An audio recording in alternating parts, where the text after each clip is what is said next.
Peace and love, Catherine here. And this is a message to everybody out there that's single. Stop having sex on the first date.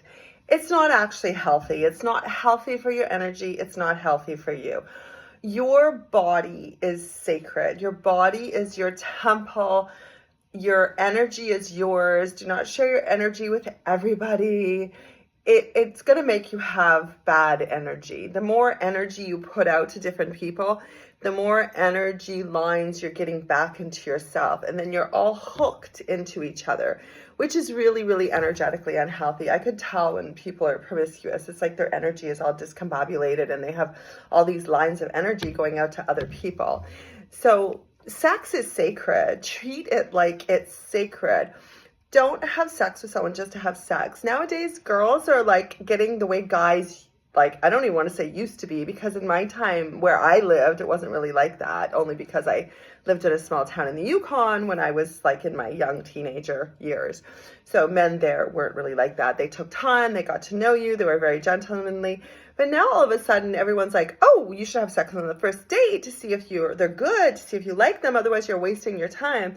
No, you're not wasting your time. If you have sex on the first date, you might be having sex with 10 different people on 10 first dates. Wait until you get to know someone, because if you actually wait until you get to know someone, by the time you get to know them, you might decide you might not want to have sex with them. So sex is us sharing our sacred energy with another human being.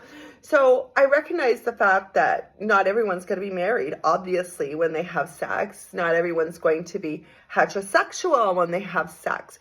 But at least have an intimate relationship with someone that you have an intimate friendship with. My opinion is the more you get to know someone, if they're meant to be your lover, the more attraction you're going to feel towards them. If they're not meant to be your lover, you're not going to get more and more attracted as time goes on. You're either meant to be lovers or you're not meant to be lovers, and you generally feel that right from the beginning. And if you do it with trust, honesty, integrity, communication, this is where I am in my life, this is what I could offer you. If I could only offer you sex once a week because I've got a lot going on in my life, because I'm in a dysfunctional relationship and I chose to step outside of that relationship for my own needs, that's okay. I am never going to judge anyone for anything they do. That doesn't necessarily mean I'll do it, but it means that's good for whoever it is that's doing it. And we have this problem of doing this shame, blame, guilt thing to people that are cheating, and they don't deserve it because you don't know what's going on in their life. Most people in abusive relationships end up cheating to get out of that relationship. And when I say abusive relationship, it could be verbal, it could be psychological, it could be mental.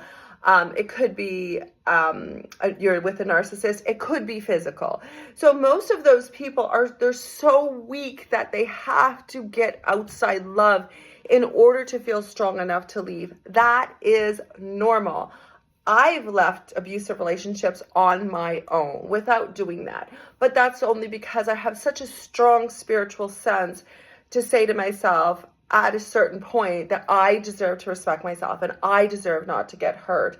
So I deserve to stay safe, and in staying safe, I'm going to remove myself from this relationship. And it is definitely the hardest thing you could ever do is heal from narcissistic, abusive, whatever kind of abusive relationship. It's hard to do. And I've mentioned this before in another video. People go from relationship to a relationship of the same kind because they feel uncomfortable being loved, because love hurt them. But we have to keep our heart open to being in a healthy, loving relationship, because they do exist. It's not as common as it used to be, but they do exist. So you have to recognize that your body is the pot of gold at the end of the rainbow. The rainbow is the relationship of getting to know someone. And you shouldn't share your essence with people until you get to know someone. And in my opinion, the more I get to know someone, possibly, hopefully, the more attracted I will be to them. And I'll be like, wow, I'm so much interested in this person that I want to share myself with them.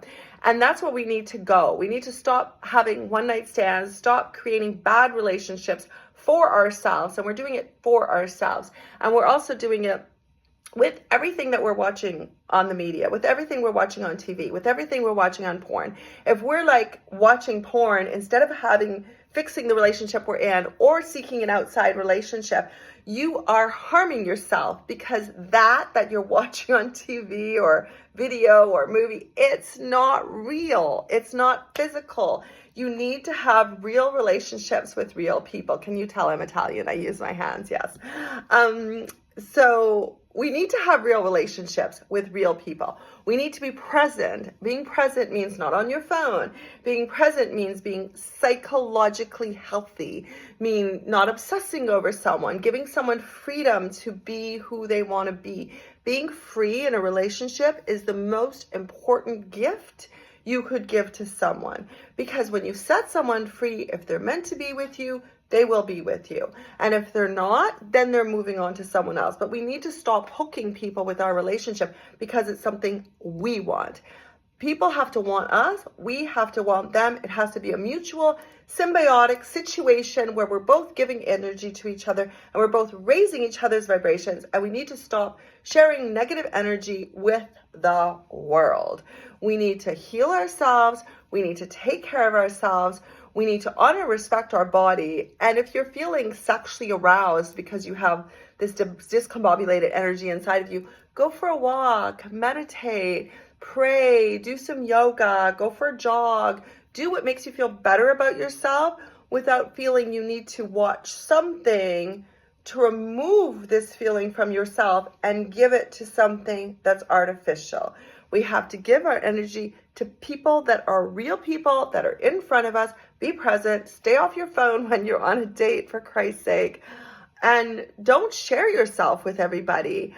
I mean, if you're online dating, we're addicted to this swipe culture. When you start communicating with someone that you think, oh, maybe this will work out, give them the benefit of the doubt. If you don't give them the benefit of the doubt, you're never going to find anyone. You're just going to keep swiping, and it's always going to be the next. And I know I date online, or I was dating online, and it's very easy to get addicted to that. And then you have to find a point where you're like, I'm going to stop. My heart's open. I'm going to heal myself. I'm going to work on myself. I'm not going to do A, B, C, D that's bad for me. I'm going to do A, B, C, D that's good for me. And I'm going to work on elevating the spiritual vibration of the world, because that's where we all need to go. So peace and love, wishing everyone the best of everything. And please like and subscribe. Of course, this is for information purposes only. And wishing everyone a beautiful day. Ciao for now. Bye.